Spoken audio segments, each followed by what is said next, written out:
How do you suggest that INEC handles the cases where there have been complaints against electoral officers, for instance, say the Rex? INEC yesterday, a day before, it sacked 2 electoral officers in Edo State. It's indicative they're responding to the complaints. That's the Rec and that state, taking responsibility. If they sack 2 EOs, what they find, you see, INEC needs to be careful not to take every complaint on the face of it. But I think that every complaint that's made that's substantiated, they should respond to it, even if it means terminating the Rec. Even if it means protest from political parties as well? The protest has to be genuine and fair. Not every protest you take seriously because people are conflicted and people have obvious interest in the protest. These are politicians. They're conflicted. So you need to listen to the complaint, see whether there's justifiable evidence, and because truly speaking, some of the complaints are real. Some of them are frivolous. So you need to take each on a case-by-case basis. What you find justification for it, then you need to most react. What about if the Rec knows that they'll be reacting like that, they'll be more circumspect. What about if, assuming because of time, INEC says, okay, look, if we take any decision now, we may have maybe a tailback, a ripple effect that may not be exactly be good. Should people be worried? Because if they miss it there, the judicial process can correct it. Well, one has to be careful not to, because of expediency, take some decisions that will hurt you in the future. If INEC was truly convinced that one of his officers... Assuming where they are not too convinced. And the electoral process, like Caesar's wife, should be above board. You don't want to be suspicious of who the umpire is. Believe me, you have different bodies of proof as a lawyer. That's beyond reasonable doubt, the balance of probabilities. Once there's any indication there's a beyond reasonable doubt evidence, I think they should respond. Because I let me use football analogy again. I think lots of people understand that. No, Papa watches football. She does. Because the thing is, when they're playing that match and they tell you, the ref says, look, their rule, if you're not too sure, if you're not 100% sure, let it go. Let it go. And if your third official or fourth official can't convince you, you just let that go. But you also realize in football rules, when they play back and they think you ought to... That's the way I'm going. They play back. The FA can look at that matter retroactively and say, this guy, you were wrong on this one, and then they suspend you for 2 or 3 or 4 matches. So that's the kind of scenario I'm talking about. You need to deal with the height affects the referee. If the referee has 1 or 2 or 3 infractions like that, then he's never put in any good match. He's pulled off the matches, and after a while he'll be sidelined. So INEC needs to make it on a case-by-case basis. If today they complain about Chamberlain, tomorrow there's another complaint about another person against Chamberlain. Wait a minute, and the third comes, we need to start looking at it a little bit differently. But for one of elections... That's the playback, really. That's the playback. That's the playback, because for one of elections... The investigation then will be in the playback, if you get what I'm trying to say. So we've had presidential elections. There have been complaints raised about certain Recs in certain states. Perhaps INEC should, investigate. But then it also runs into the trouble of, maybe being unfair in terms of if it favored one particular party and they think, no, it shouldn't have. I'll tell you what I'll do as INEC. If there's a complaint about a Rec, truly speaking, if I were INEC, I would shuffle all the Recs for the second elections. It just makes you not to have the interest or a familiarity that will beat contempt. But would that be because here we are, we've only had 2 weeks to this, between last elections and this one. And of course the Recs will be looking at the peculiar mistakes that happened, say, in the last elections, hoping that it doesn't repeat itself. They can have them documented, especially those that have been complaints about.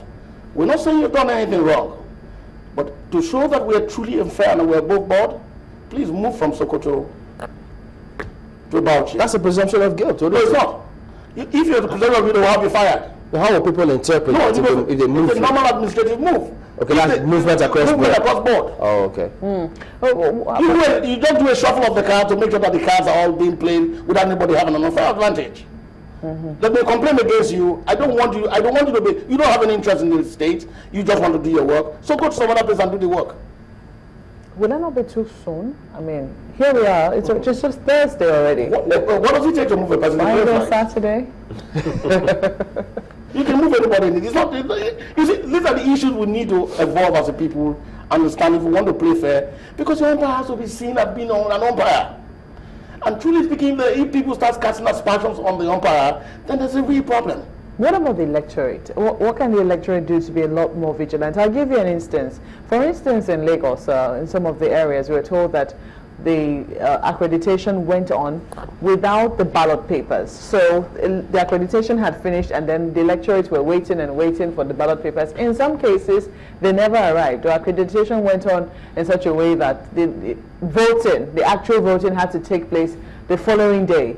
You know, they took the number of those who were accredited and they voted. Now, when INEC was asked this question, they said, under the circumstance that accreditation had happened without the ballot papers being present. But in some cases, they felt that maybe the INEC in that particular state was trying to be careful, because when electoral officials arrive late, there is the possibility that they might be pressured into doing accreditation and voting at the same time. So how would you say that the electorate looks out for some of these things that, you know, might not seem normal? For instance, if results sheets are not present at the polling unit, and know that there's no hanky-panky meant here. You see, we need to take it on a case-by-case basis. I think one of the happy things we've gotten from the election so far is the electorate has become very vigilant. They're actually insisting on their rights. Indeed, one of the polling units I went to, before INEC didn't come till about 11:30. Before then, they had put themselves in the queue and had written their names down with the INEC. So people are actually evolving processes to deal with situations as they find it in the immediate. So in terms of vigilance, the electorate has become very vigilant. And you see, you cannot be too set in some of these rules that you must do accreditation and vote at the same time. Sometimes that might even become chaotic. You can't actually achieve it. So if on a case-by-case basis you can actually achieve something differently from not exactly what the rules are, but eventually the justice of the case is met at the end of the day, then perhaps they will have achieved their vigilance. The reason I ask this also is because we also see what happened in Edo State. The REC was very unhappy that he distributed sensitive materials, and part of the sensitive materials that he distributed were the result sheets, which he said ought to have been present there at the polling units, but for some queer reasons were not there when they should have been there.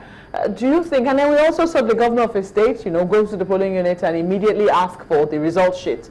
A lot of people thought that was another governor went and told the result sheet. Another governor went and told the result sheet. So how does the do you think the electorate should be doubly educated as to, or maybe transparently opened up to, by the INEC officials present at their polling units? I think there's a lot of issue of distrust.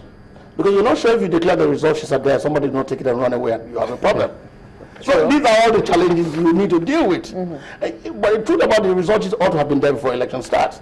But the fact that the result sheets were not there doesn't really forestall the elections. Like I did allude to much earlier on. There are all sorts of various ways in which you can actually ensure that you have the results from the elections. One of the critical things that have been done right now, which is very nice, is that the results are actually counted on a polling unit by polling unit basis. So at the end of the day, you have it declared. And really speaking, if you're a second spread and you're not sure of this, you can have that on tape. And that becomes your back now in dealing with any dispute that arises from there. I think the leadership of INEC currently, as they are constituted, will not see something as obvious as that and turn their eyes the other way. All right, Mr. Dafe Akpedeye, Senior Advocate of Nigeria, OFR, Chairman, Election Working Group of the NBA. Always a pleasure to have you. A pleasure, Chamberlain. All right, then we'll be back in just a moment. Don't go away.